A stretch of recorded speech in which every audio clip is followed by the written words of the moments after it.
To get to your cabin air filter on the Toyota Tacoma 2013 model, you simply open the glove box, remove the contents,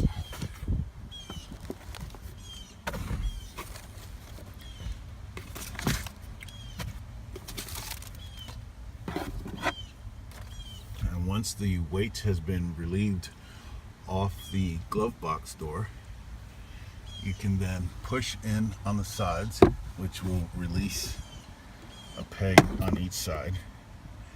And then you have a shock absorber type system as I guess a glove box assist. You push in to release it, and at this point you should be able to grab your glove box.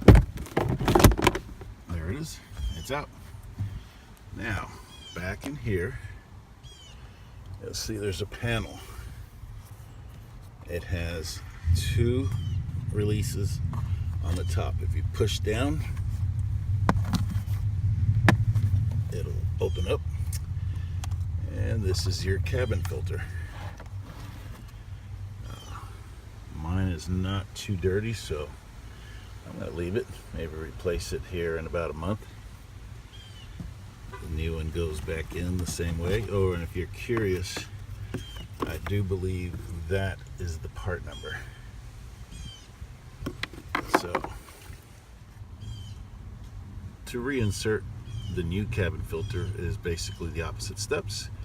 Just slide the new cabin filter in, push up on both tabs to make sure they lock in place.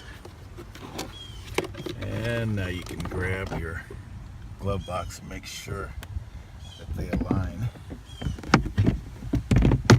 Through the magic of video editing, I have locked in the glove box.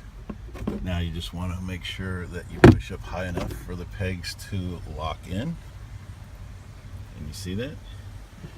And voila. Just be sure to put your contents back in the glove box.